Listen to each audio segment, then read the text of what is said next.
Hello. Hi, sir. Good morning. Hi, Soumya. You have used that new CV, na? I'm sorry, sir. You have used that new CV. You got it, right? Okay, cool. Thanks.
Sir, ma'am, link WhatsApp.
Very good morning. Morning, Mr. Naik. Morning, Mr. Krishnan. Thank you very much for being part of it. I hope you are all fine. Being at home. Can you hear me? All well, sir. Thank you very much for having us. This is Sanjay here. I'm in a little bit of a low bandwidth situation. That's why the video I want to not keep because it's more important to talk. But thank you very much. Good morning, all.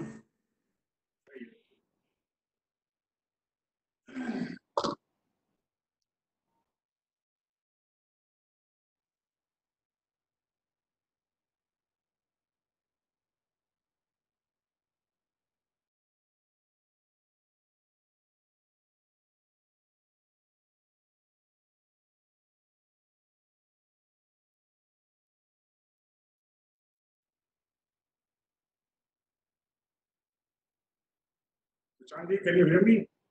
I can hear you, sir, very well.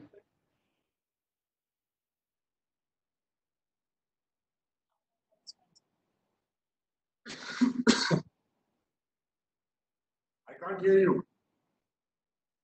1 minute, mute. Yes. Sir, I can hear you very well.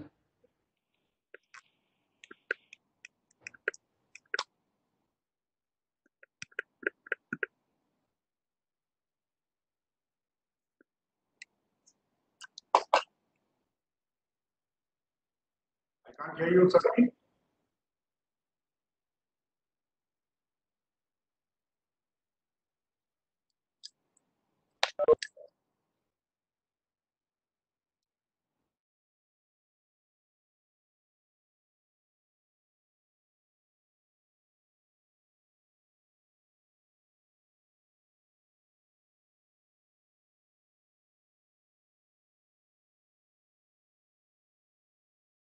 अंकुर, यहाँ का wifi थोड़ा गड़बड़ है भाई.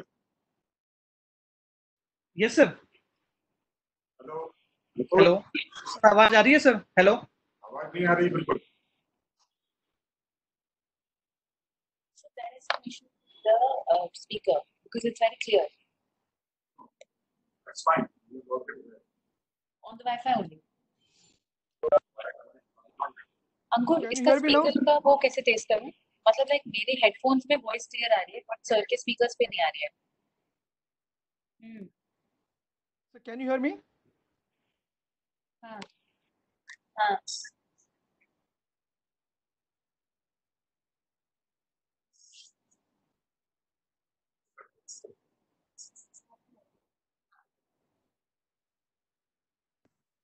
I can hear and see everybody very clearly.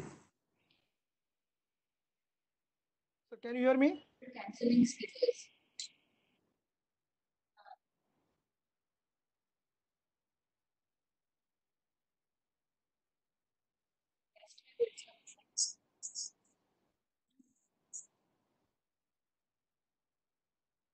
Hello, सुनने में हमारी आवाज? I can hear you. I can.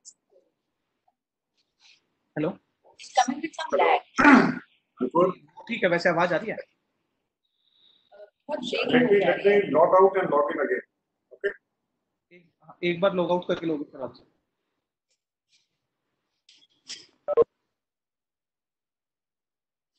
Soumya, you can hear us? Soumya, can you hear us? I can hear you, yeah. I mean, I can hear everybody, see everybody, whoever has got video on. This is Sanjay here. Yeah, Sanjay. Hi, Sushant. Hi, Sushant. But we cannot hear them, no? I mean, they cannot hear us. What I'm finding is both of us, we can hear each other. But Saurabh Kumar cannot hear us. No, I spoke to him. He could hear at the initial stage. Soumya, can you hear us? No, that's what I was asking Soumya. Yeah. Ankur, can you hear me? कुछ बोलो आप उधर से. उसकी आवाज We can hear you. We can hear you. We can hear you. We can hear you, sir. I know you can hear me. I'm not able to hear you properly. There's some problem here. That's why my ID such person is also here. Ankur, एक बार वो sir की जो cables लगी हुई हैं उसको वो जो वो लगा हुआ ना माइक्रोफोन, उसको भी एक बार रिस्टार्ट कर दो. वो जो डिवाइस लगा हुआ ना कैमरे वाला, उसको भी एक बार रिस्टार्ट कर दो.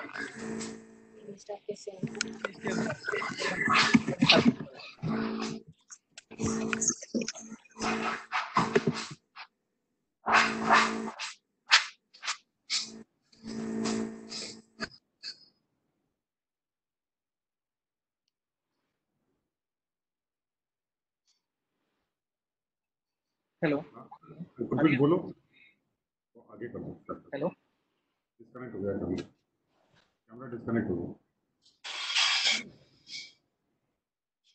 सौम्या हेलो वो ऑडियो में जाके आप सिलेक्ट करना पड़ेगा, शायद वो वहां से हट गया। वो कैमरा वहां से ऑडियो में जाके वहां नीचे कैमरे का ऑप्शन था, वहां पे बीसीसी। ओ नहीं, चल नहीं रहा मैम, वीडियो नहीं आ रही सर। अच्छा ठीक है ठीक।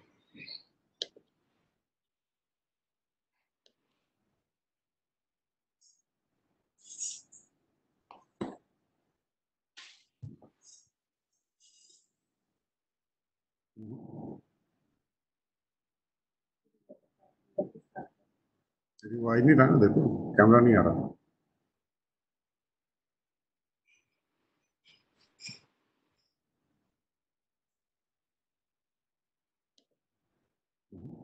There's something wrong. वो कैमरा वही ऑडियो में जाके आप देखोगे ना, ऑप्शन है शायद तब का वो ऑप्शन से वो हट गया बीसीसी वाला। ऑडियो ऑडियो वहाँ पे स्पीकर माइक्रोफोन जो कैमरा है, कैमरे में देखने पर बीसीसी 950 वाला नहीं, वो शायद हट गया। आ गया आ गया आ गया आगे बढ़िए सर आगे।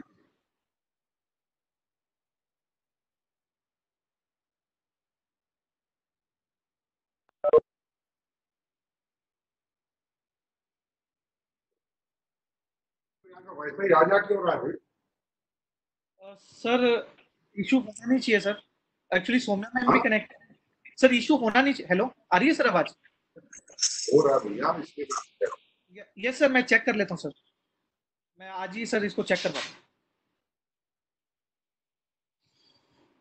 okay. Anyway, okay. Welcome, Mr. Jaggi, Sanjay, and Sushant.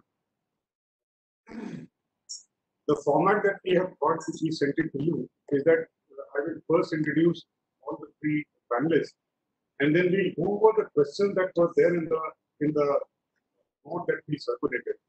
Is that okay with everyone? Or if there's anything that you all feel that should not be taken up by, I shouldn't ask anyone, please let me know.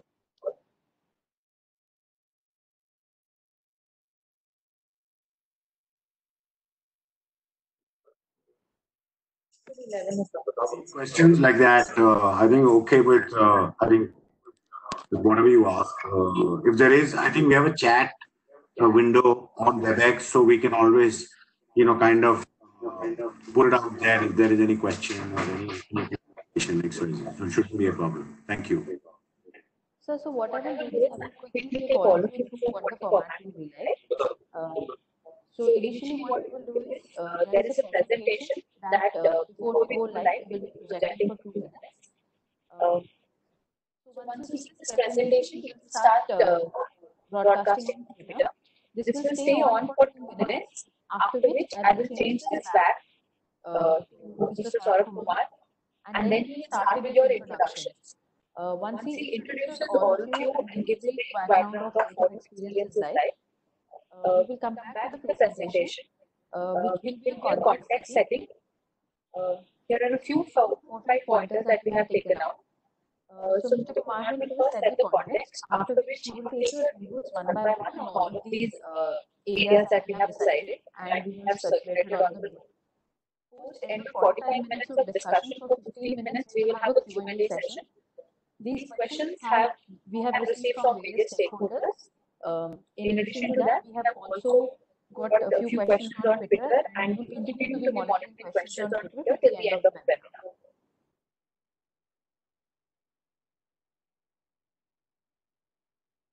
So at the end of the webinar, we will give you an all you just stay online.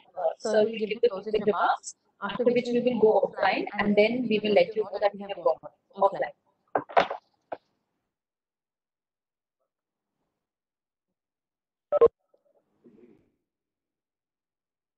I will request you to please go offline, like you have to log out of the call.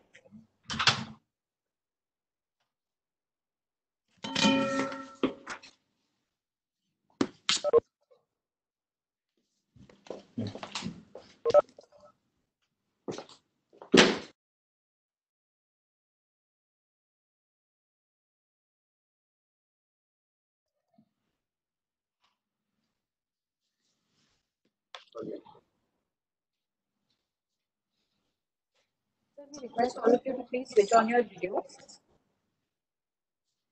Ma'am, are you able to hear me? Because I'm not able to hear anything, ma'am. Sir, we can hear you. Okay, and are you able to see me also? Yes, sir. Okay, cool, cool. Thank you. Am I audible to you? Yeah, good morning, Saurabh sir.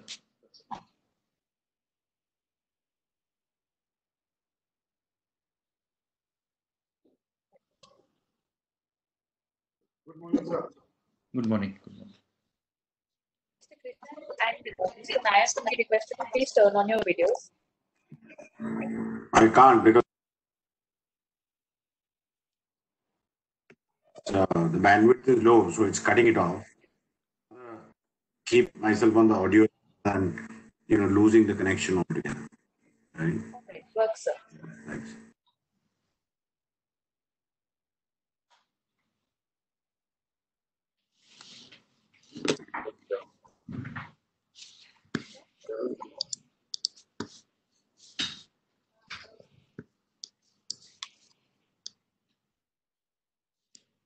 We are about to go live, so everybody who's not in the panel has requested to please log off.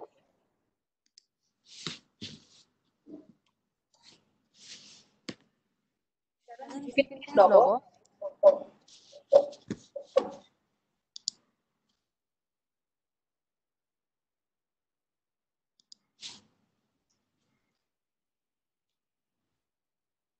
Samay, can you hear us? Yes, I can, sir. Okay. Sharon. Sharon, we will request you to please log off.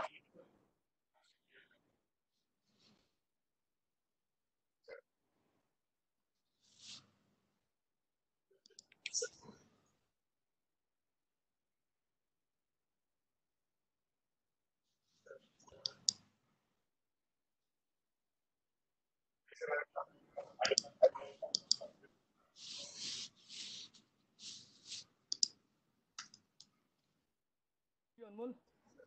Hey sir, morning. How are you doing? Fine, great, great. So far, so good. God is great. Good to see you, sir. Yeah, same here. Morning, Sanjay sir.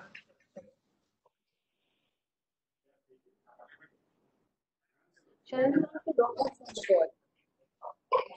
You have to log off from the call.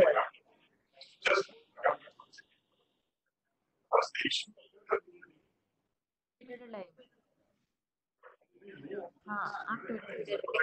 This WebEx call is only for the speakers.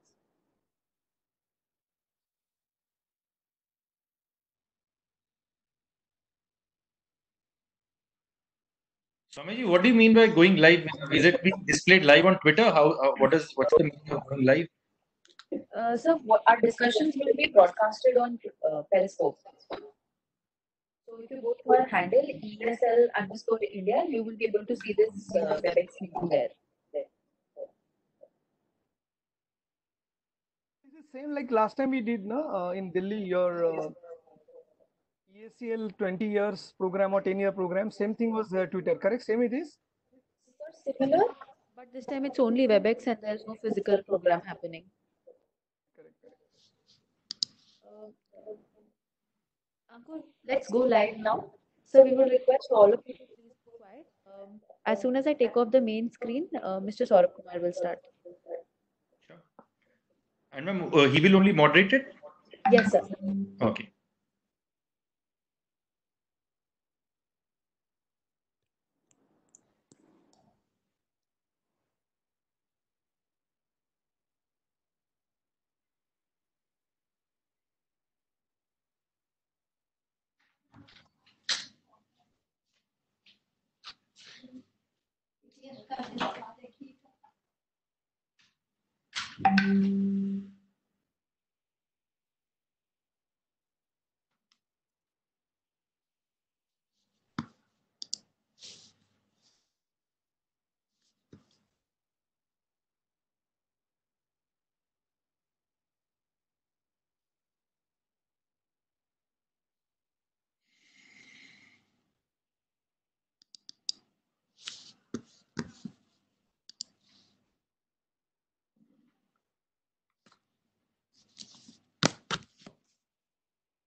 Hello, good morning, everyone.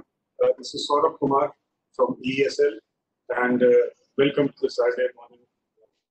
We are having three very eminent personalities in the electric mobility space, and let me welcome Mr. Sushant Nayak, who's now a senior director in Tata Motors. He's looking after, has been with Tata Motors for a long time.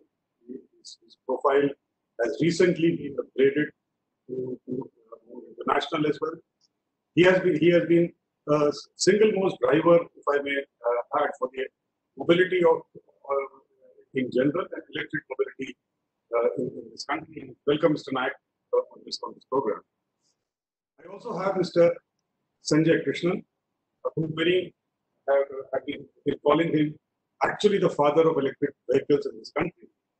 He needs no introduction. He has been a passionate electric mobility person for the last decade or maybe more, and runs a very innovative firm called Lithium Transportation, which is very, very active in Bangalore and some other cities. Welcome, Mr. Krishnan. And lastly, but certainly not the least, we have Anmol Jaggi, who is an innovator, has been doing wonderful things in the clean energy space, and perhaps one of the most enthusiastic person that I've come across, full of energy, and it's always a pleasure meeting him whenever can. He has started completely app-based app-based service called Blue Smart, which is rapidly expanding in Delhi and also looking at other markets as well. Welcome, Mr. Jaggi, on the program. While we are in this pandemic and things are not really in great shape as far as we are concerned, and we are looking at getting out of the lockdown, we begin with what we have put out is basically the 4 or 5 themes that we would like to touch upon in this hour that we have.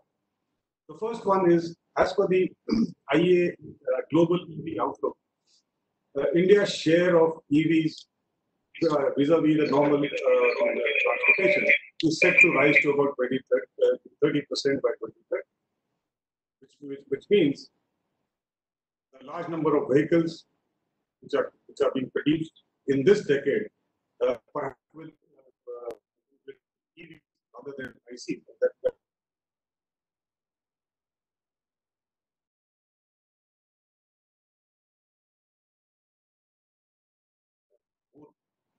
IC as well as EV.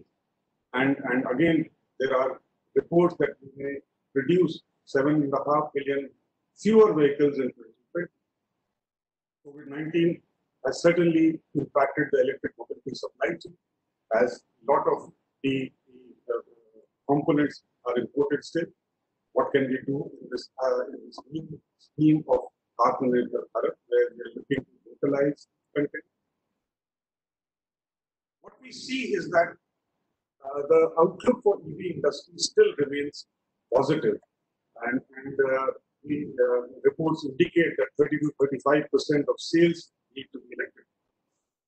Of course, we look at supply chains, business models, and markets are needed to kickstart this process. Also, we would like to touch upon what is it that the government and other stakeholders need to do on this. So let me turn to Mr. Sushant Nayak. and since he looks at not just EVs but also he looks at the traditional automobile sector within Tata Motors. Mr. Naik, what do you think is the impact of COVID-19 on the automobile sector in general, and what is in your opinion, would be the impact of the EV, Mr. Naik?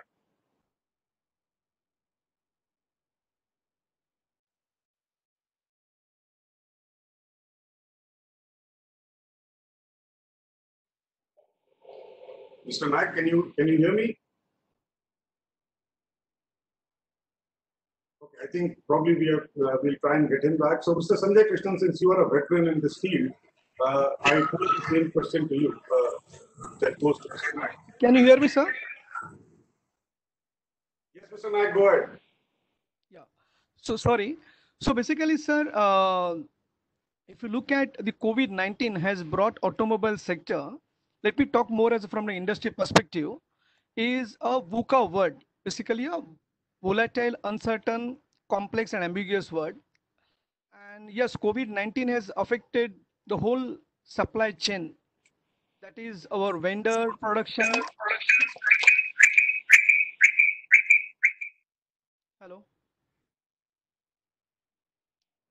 Can you hear me, sir? Yeah, we can hear you. Yeah. So COVID-19 has affected whole supply chain. That is our vendor production, OEM production, sales of our dealers during the lockdown period. But now lifting in lockdown in phases is happening. You have seen vendor production has started. There is, of course, slowly and steadily. Also, some of the OEMs, same case with the OEMs, we have started slowly settling down in terms of the production.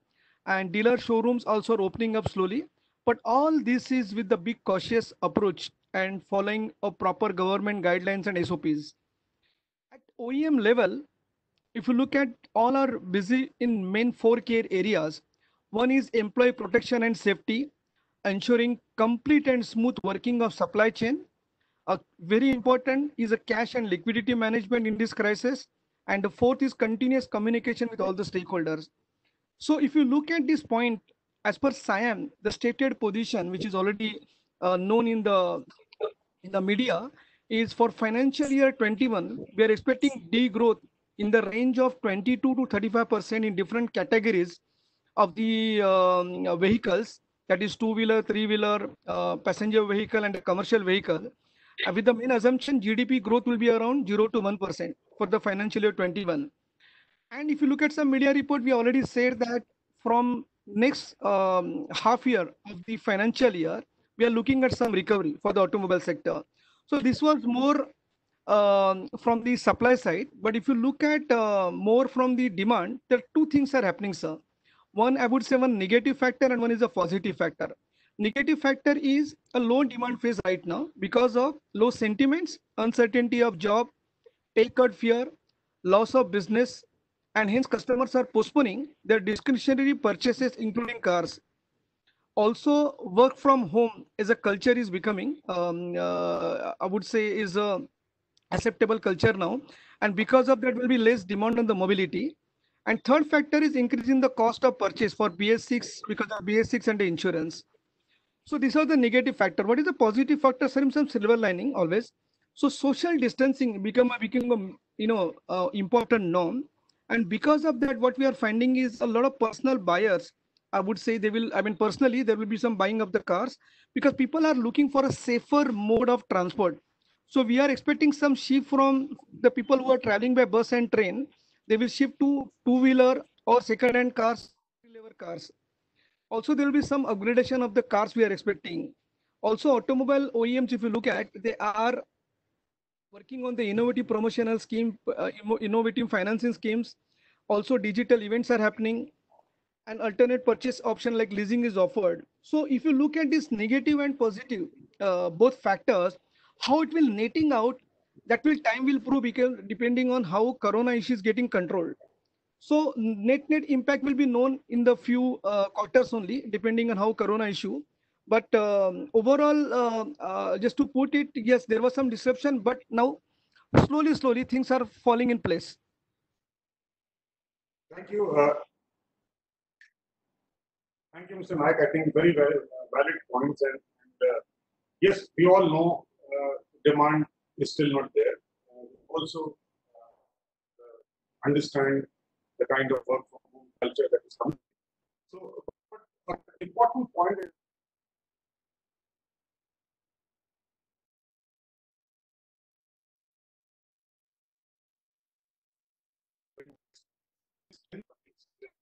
very important. And that's perhaps pushing millennials, as we call them, who are not ready to sit in the or too smart, revisiting their plan. So, Mr. Krishnan, do you see a shift away from shared mobility in general, given that social distancing is the new normal, or do you still find enough space for people like the shared mobility sector to prosper? Very, I think, important question. I think, to be honest, I'm not a soothsayer. I can only, while I can't predict anything, I will see there are some, like Sushant said, there are some pluses and minuses. I think people will move modes of transport. So whether it is metro, whether it is buses, public buses, at least those that can afford to move away will move away from that and will look for more distanced modes of transport. So, even within shared mobility, cars or SUVs that use, instead of carrying 4 passengers might work with 3 or 2 or 1 passengers. So that is one. Like Sushant said, there will be a certain move of people moving away from shared mobility into personal transport, whether that is a two-wheeler or whether that is a four-wheeler. That we'll have to see. But currently, of course, there is an overall sentiment that needs to rise in which people need to act out of their homes, get out of this lockdown. So as that gradually happens, and that confidence is built that there are safe places outside of home as well, then people will need to move, whether it is for non-discretionary need, that is for work, or for any other work that they might need to do, or for discretionary purposes. Whether you go 3 times in a week, or whether you go 4 times in a week, or once in a week to buy groceries, medicines, etc., you will still need to go out. And how do you need to go out? I think shared mobility is, because of the fact that it is shared asset, the cost of that will always be lower than owning your personal asset. And how many assets will you own? If there are 4 members in a family and all 4 need to travel, how will that travel happen? And I think as schools reopen, and I think that's a very important benchmark that we must look at, saying as schools reopen, parents will start going back to work. Once that happens, I think shared mobility will come back. Now, when will it come back to pre-COVID period? Very difficult to say. As we all hope for nation's economy's sake that this comes back quickly. But yeah, I think shared mobility has a very important role to play. Obviously, if standards of cleanliness and hygiene and all are followed, and there must be a common standard for that. And once that is followed, I think people will use shared mobility as much as they did before, because there is a need to travel. There is a need to travel for work. There is a need to travel for purchases and XYZ. So I think, and it is a very cost-effective form of transportation, right? So I think it will come back, and it's here to stay. Very important points, Mr. Krishna. And of course, none of us can really predict what will happen, what eventually will happen. But what the message that I take it from you is that it's not that people will completely shun shared mobility. As I said earlier, whenever one is in a bit of a doubt about anything, for a very positive outlook that we normally have, Mr. Jaggi, what do you think will be the outlook according to you of shared mobility as we move ahead? considerably.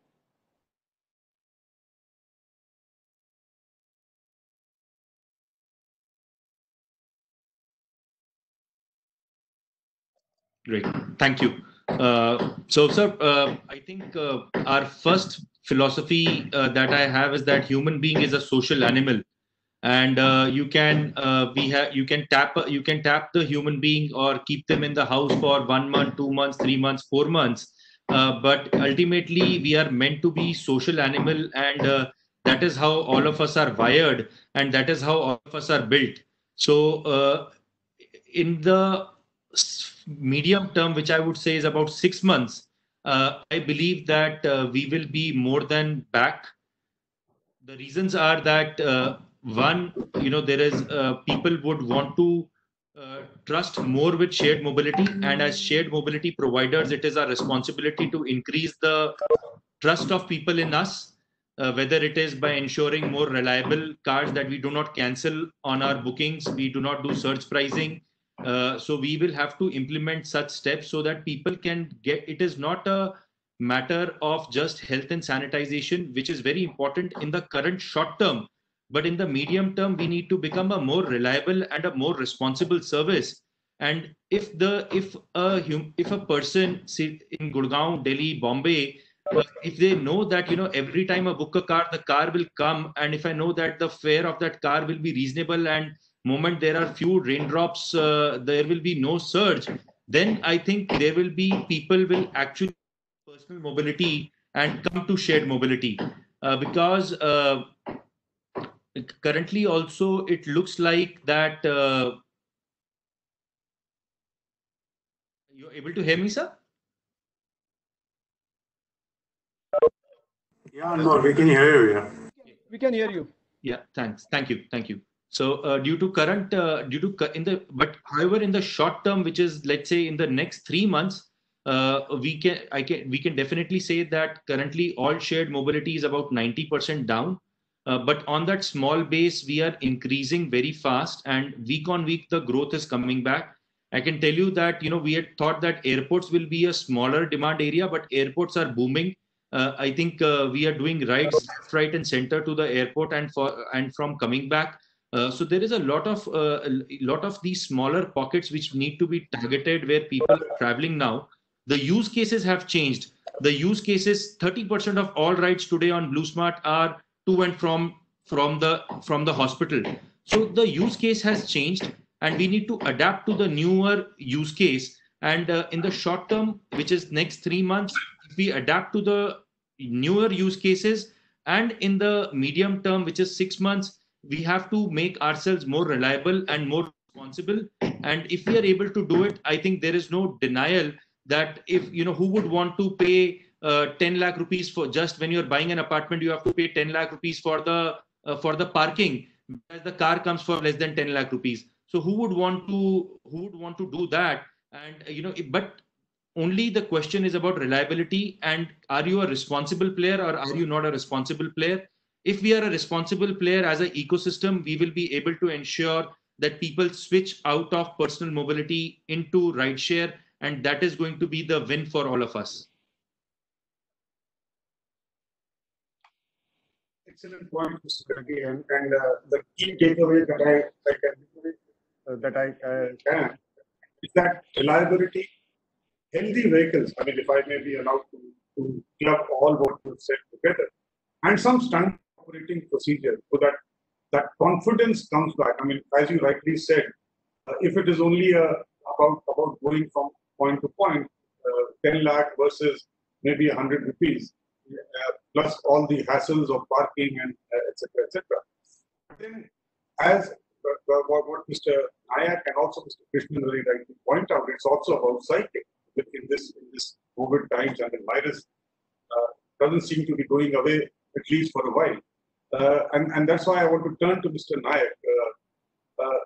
You're part of SIAM. Is it now not necessary, or do you think it's appropriate for SIAM or any other body to come out with some sort of a standard operating procedures, particularly for healthy cars, right, if I may be allowed to use those words, some way in which sanitization is done and it is properly to the consumer.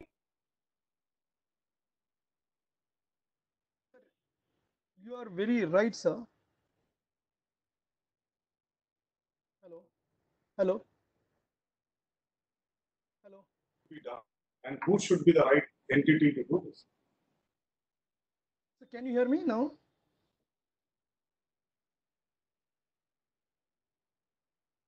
Hello, can you hear me, sir? Yes, he can. So, sir, you are very right. Actually, as a SIAM, we have discussed with all the OEMs regarding the best practices. All the OEMs are following up, and we have come out with the standard SOP also. And yes, we are doing a very good, in terms of talking to all each other, learning from the best practices. But right now, it is confined to all the OEM level, at the supplier level, as well as our dealer level, what should be the SOP to be followed. But you are very right. We can think of, how customer should also follow some SOP. So we will work on that. And I think we will give this suggestion to Sam to work on this. A very good, valid suggestion, sir. Because our SOP should extend up to the customer level in terms of using even the including, for example, shared mobility. I agree with you, sir. Mr. Krishnan, you heard Mr. Nayak talk about the fact that there is SOP at the dealer level, OEM level. As someone who pioneered the concept of shared mobility, in these times, what is Lithium doing to give this confidence on your consumers or customers who are still coming to you in terms of how safe your vehicles are, how safe your drivers are, what is the protocol that you're following? Mr. Krishnan, over to you. Yeah, sure. Thank you very much. Though I'm not on a day-to-day basis with the business, I think at this point in time, from building confidence amongst every user is paramount. And I'll give you both what we're doing and what others are doing, and what help we need from the government as well. As a B2B service, of course, it's much more easier because it's much more controlled environment. Clients, we've been working with a lot of the clients, trying to determine what is acceptable and create a bar above the acceptable numbers. So whether it is sanitizing the cars post every trip, whether it is ensuring that the drivers carry the Arogya Setu app and they're able to do, and there's contact tracing, at least amongst our workforce, whether it is temperature checks of the drivers and passengers after every ride. And to that extent, whatever, and I think these practices evolve, whether it's partitioning, the driver space and the passenger space. I think it's no one really knows how much it works, how much it doesn't work, because nothing is foolproof. Right? Everyone trying to, do the best that they can with the best intent, and practices itself will evolve over a period of time. There are differences between client to client, city to city, but I think we are trying to assimilate all of that from that perspective. There are new policies that are coming in. For example, the objective function before used to be maximize occupancy per trip. Right now, obviously, that's not going to be 4 passengers in a car. It's going to be lesser, and that could be 1, 2, whatever. That will only increase over a period of time as confidence builds. So I think at this point in time, there is a lot costs that are being incurred. Drivers are being trained, the on-site teams are being trained to make sure that sanitization happens, even for their own safety. I think it's not so much for anything else. Saying apni sehat ka khayal karne ke liye, for your own family, make sure that you're able to that you abide by the guidelines. Whether it's the WHO government, whether it's the company, make sure that all that is done. Simple practical issues. For example, the drivers initially before would go out and eat in, the small, chai coffee on the roadside. Today you have to decide them saying, yes, is there a way in which refreshments can be brought in, and social distancing can be even observed when they are not at duty, not in the car but outside the car, right? And I think those kind of things in which every touch point has to be now looked at in detail, and therefore, the whole psyche. I think the 2-month lockdown has obviously brought this whole awareness in people and the seriousness in people, right? That they really care for their lives and that of their families, and that must be paramount. Getting, for example, we've got COVID insurance almost 2.5 months ago for each one of our drivers. Know that, so that should this thing befall on anybody, then nobody, there's no loss of income on that side. We've ensured that even during this lean period, all of our drivers have been paid. A lot of our customers have supported us in that, right? And really, from that perspective, I really like to thank all our clients, all the stakeholders in this who have actually helped. What could otherwise have been a far worse situation than what it is now. And in going forward, I think everyone is helping each other. I would only request that from a government perspective, that there is one standard. I mean, transport is a state subject, and therefore everyone has their own rules in state to state, city to city. But however, if a basic help, baseline is kind of set, which kind of helps build the confidence in the commuter to come back, right? I think that will be great. That would be great. It's like Mr. Jaggi also mentioned, this shared mobility part is easier to control and easier to manage for us as compared to a bus or a metro, or right. And therefore, if we can be on the forefront of getting India back moving and India back commuting, it will be fantastic. And we are doing whatever we can to enable that. Thank you, Mr. Krishnan. I think very important points. First of all, compliments for putting together an SOP and creating that kind of a confidence in your consumers. I'll just take what Mr. Krishnan said forward and maybe ask you that, given that the economics has now changed post the pandemic, there will be a lot fewer people in the car than they used to be earlier, number one.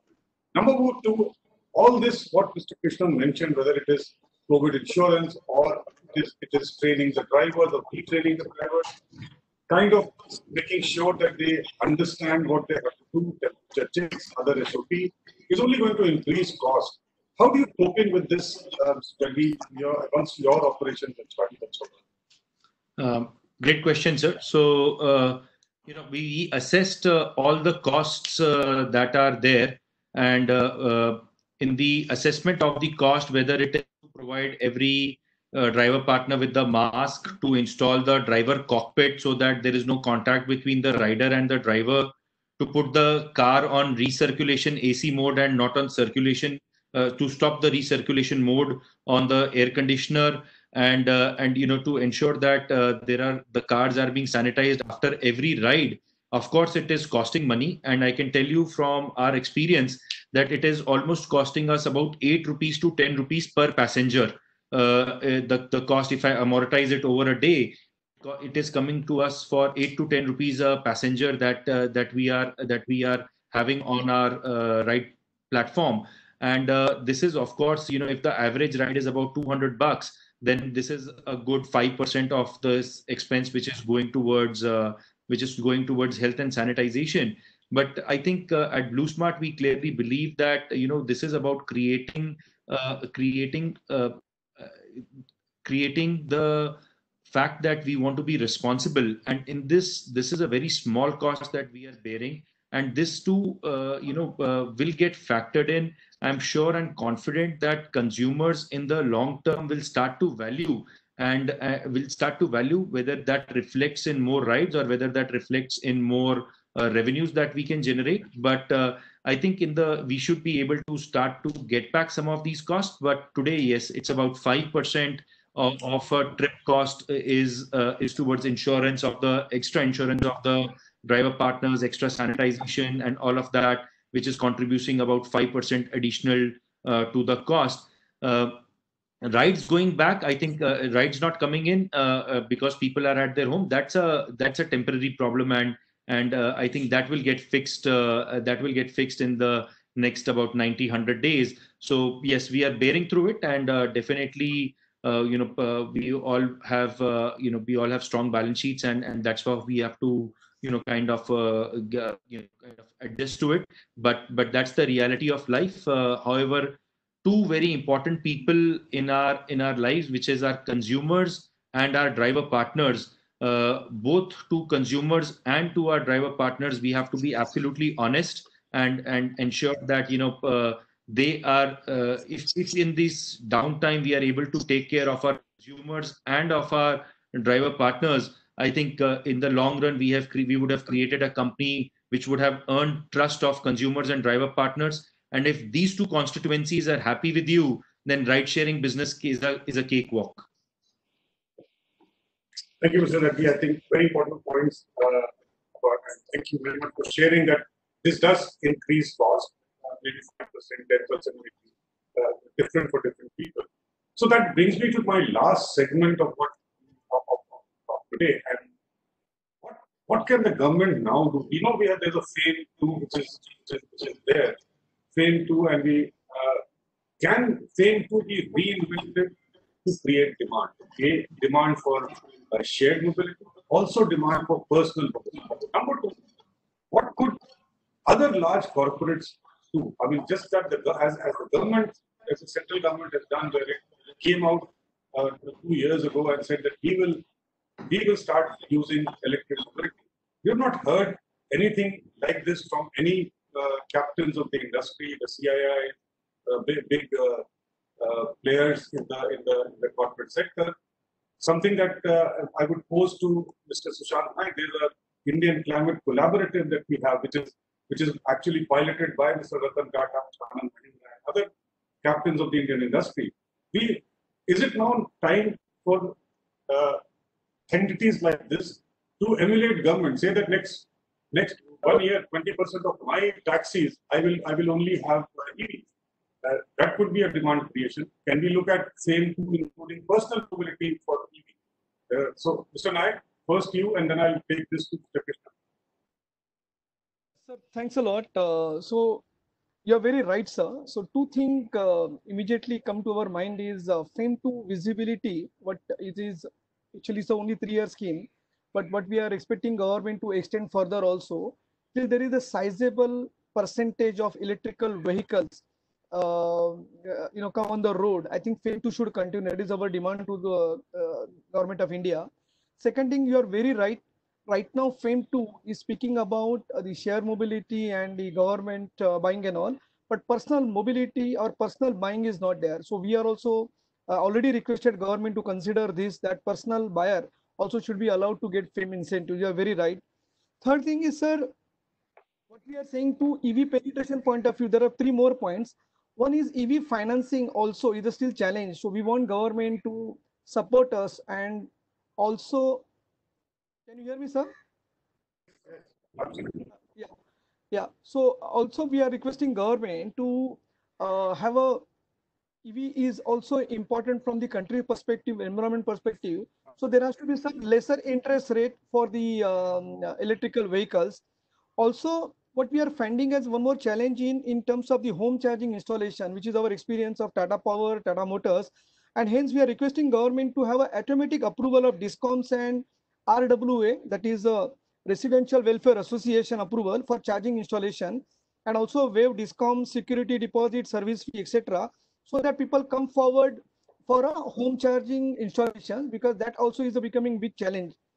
Also, in terms of the charging infrastructure, I'm very happy ESL has taken a very big initiative.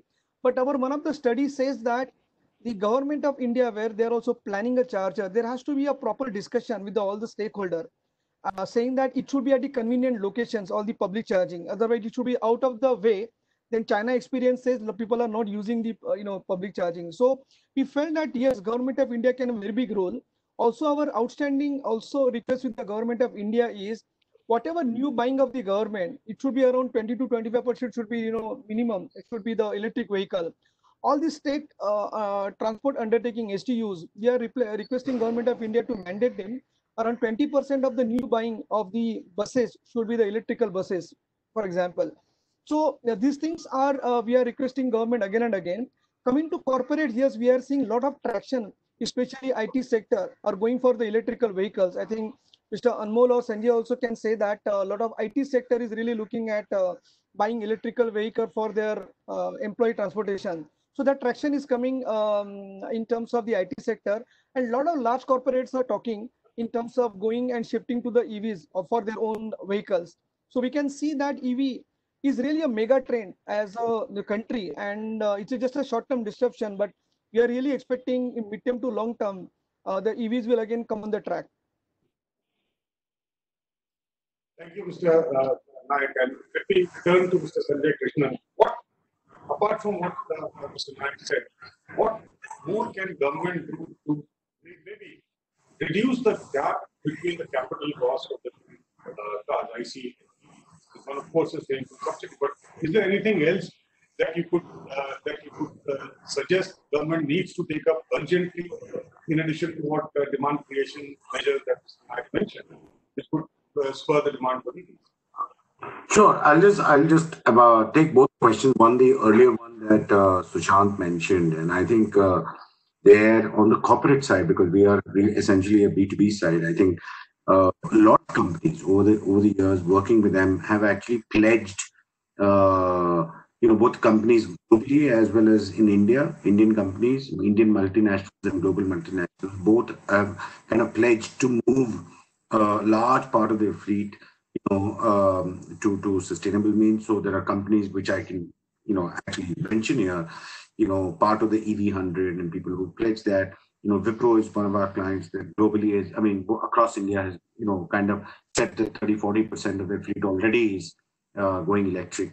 Then there are companies like Adobe, Accenture, Unisys, etc., Microsoft that have, over a period of time, very clearly given the direction. We've heard about Jeff Bezos talking about moving on the freight side, Amazon moving to an electric fleet. So I think corporates are moving. They are the ones who are, they ultimately demand is what creates the supply, right? And I think that has happened.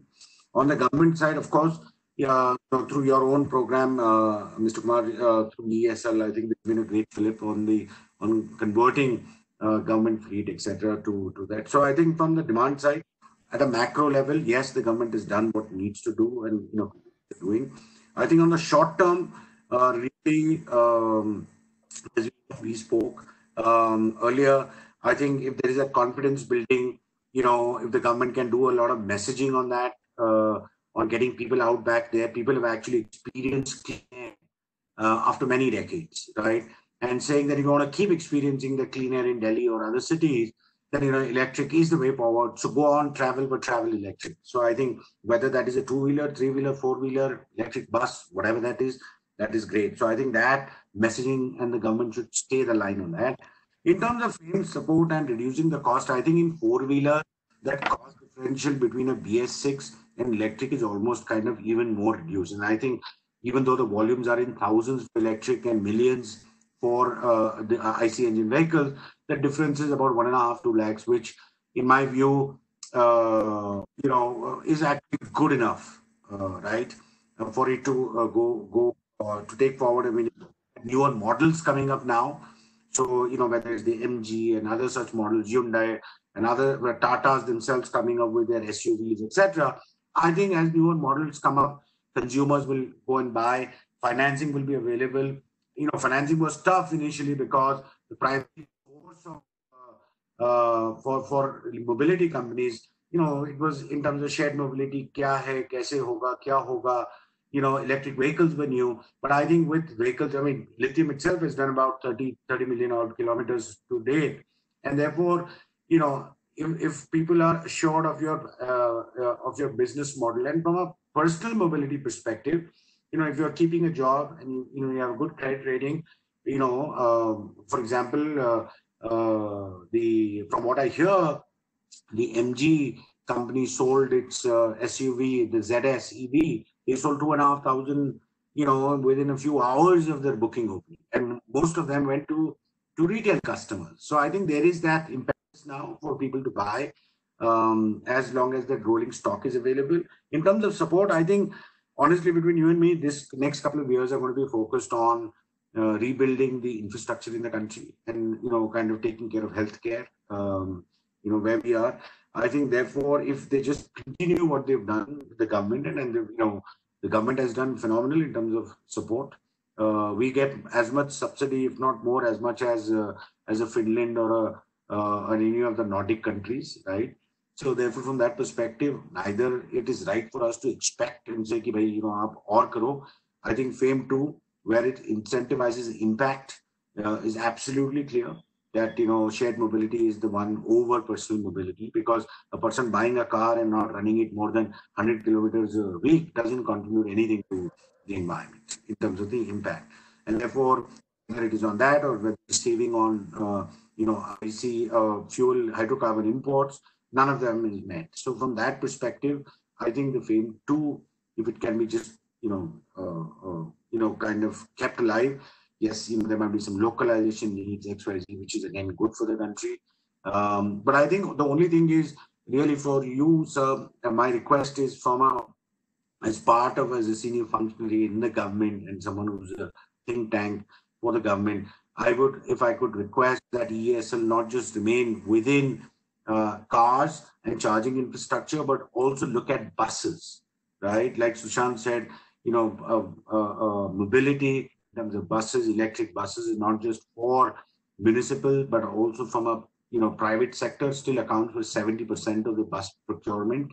And therefore, electric buses, whether it is Bombay, Pune, whether it is Delhi, Jaipur, whether it is within intracity across these cities, run by private transporters, I think that is something that ESL could look at. It's a ticket size, where you can flex your muscle as a financing, say, where financing is really required over longer tenors of 8 to 10 years, and which essentially then is also an energy play, because over 8-10 years, it'll help you, kind of recover that money. So from that perspective, I think short-term demand creation, stay the course that what the government has done, and move into newer products that will come into like buses. And I think that's about it. I think, keep the drumbeat on is all I'm saying. Keep the drumbeat on. So Jackie, we've heard two people talk about what is it that needs to be done. And Mr. Krishnan very rightly touched upon the fact that we need government, the OEMs, all other stakeholders to communicate, make people aware of EV. How critical do you think it is, A, for demand creation for the EVs, B, for shared mobility as well, and how can government and private sector OEMs work together to create a larger outreach in this time? Sir, so one thing that is a constant request from our side, and I think I've been troubling you a lot of times for that, is to ensure that we actually get the EV tariffs. So we in reality get the tariffs which are announced now, 4.5 rupees, 5 rupees, whichever the states have announced the tariffs. I think if we can if we can get that, that is that will be a big one. And the second thing that I believe is not just for electric mobility, but for everybody else, is that how moratoriums have been provided on debt. I don't think, we are already 3 months more of moratorium has been provided, which is great. But what needs to be, if we can say what, the next phase of moratorium should not be 100% exemption, but, if the principal waiver can happen for another 6 months, we are not saying interest waiver. The NBFCs, the banks, and the companies should continue to get their interest. But if the principal repayment for that can be pushed for another 6 months, that will just help us to ride this over. We are still riding this over, but it just it gives us more power to get more cars on the road and to promote electric mobility. So our request would be that in the next phase of extension, don't give us the full moratorium. I don't think we need that. Would request only if the principal can be delayed rather than and the interest continues to flow. So that would be another request that we would have. Apart from again, I'd like to mention that if EV tariffs can actually become a reality, they are a reality in Delhi, but in many other states, it is still not. It is there on paper, but it is not still in reality.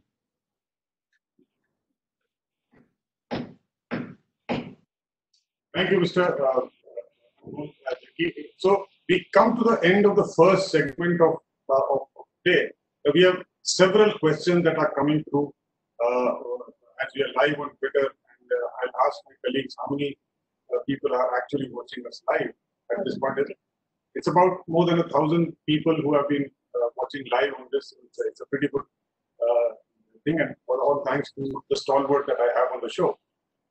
This is first a question, and I'll read out the question, and I'll probably direct it to one of the three panelists.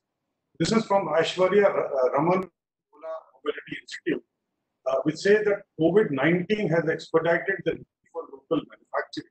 In that context, what is the scale of import substitution India can achieve in the next few years? Let me put this to Mr. Nayak, who's part of the OEM. Your response, Mr. Nayak. Yeah, so basically, sir, if you look at Government of India has taken a very good initiative called PMP, that is called a phase-wise manufacturing program. And if you look at, we have shortlisted 23 key items which goes into the electrical vehicle, which we as a country has pledged that we will go for a localization. And I'm very happy that we are very successful in that as a country and as an industry. And there is a proper guide, I would say the timelines has been given, and which is getting over in the next year. So if you look at all these critical items already, there was a target of April 20 and now the October 20. So lots of items already shifted from import to localization. And in a very big way, industry has committed. We took as a challenge when it came as a phase-wise manufacturing program. But I'm very happy that we are much successful in that. So this 23 key item which goes to the electrical vehicle is already on the way for a localization. Already, I would say 50 to 60% must have happened. Now next two deadlines will be October 20 and the March or April 21. So we are much, closer to the localization of the key critical components of the electrical vehicles. Thank you, Mr. Shashank. I'll take another question from Mr. Sumant Banerjee from Business Today. It reads that the government has hinted at curbing expenditure, cancelling new scheme, and possibly even cutting down budgetary outlays for existing schemes due to the fiscal constraints. My question to Mr. Sanjay Krishnan, and then do you anticipate the FAME 2, which is available to shared mobility four-wheeler, do you anticipate that this could also be affected because of the overall fiscal position of the government? I mean, like I said, I don't think anything new will. Of course, the government, this whole thing has been completely unprecedented. And, even if I was occupying a decision-making chair, or any of us we would do exactly it is spend all the money on, on care of people, whether it's healthcare, whether it's infrastructure, generating demand.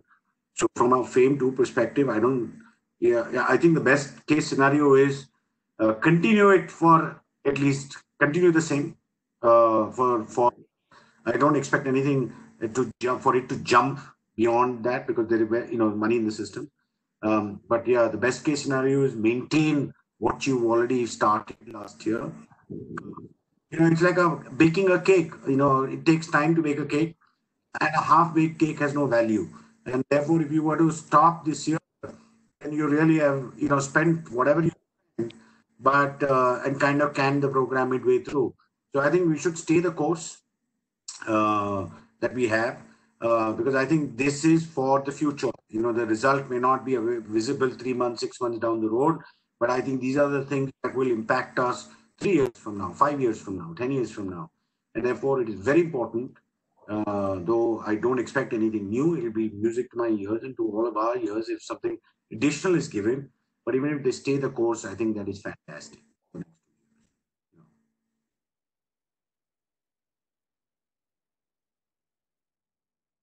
So I don't expect anything new. I expect the government to keep its promises made last year on FAME 2 and keep FAME 2 running the way it is for another 12 months. Sorry, there was some disruption here, but now we are back. I said there are a lot of other questions that I'll try and club them into one and pose it to Mr. Jaggi because we are running short of time. Essentially, what is there any government interventions like tax incentives, additional tax incentives, non-fiscal measures, maybe import duty, anything that you feel that can be done to just enhance whatever is the sentiment of demand is there? I mean, if wishes were horses, Mr. Jaggi, what would you want from the government of India? So, sir, I think one demand which I think in our previous conversation which had come up was the accelerated depreciation going to 80%.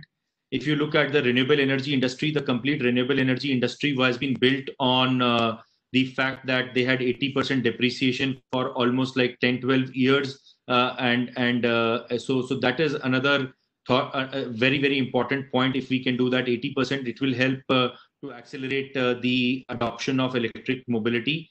The second one is that the perception that there are lesser number of charging stations. I'm not saying that there are lesser. There is a perception that there are lesser. So that perception needs to go away. And I think if we can set up experience centers to experience electric mobility, because I am sure once a consumer rides an electric car or drives an electric car, they fall in love with that. I think if we can create more experience centers to ensure that people come in physical touch with electric mobility, either by riding them or by driving them, I think they will enjoy that experience a lot. And that car, the electric car, is really very good. It's absolutely silent. It's a noise-free car, pollution-free car, and that experience of riding and driving an electric car is very different. If we can, get the consumers very close to electric mobility, I think they will fall in love with the concept and just ensure that the next that they buy is an electric car. Thank you, Mr. Jaggi. We have almost a couple of minutes to our scheduled close. There are nearly 1,200 people who are still waiting. And can I request the three of you in one sentence, can you give what is the outlook for EVs in this country? Just one sentence. What do you think would be the outlook? Mr. Nayak.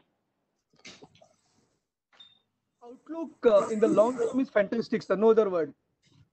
Thank you. I think future, if EV is the future, and all I can say is that it is the future. And that's the reason why three of us actually hedged our entire focus on that. And EV is the future.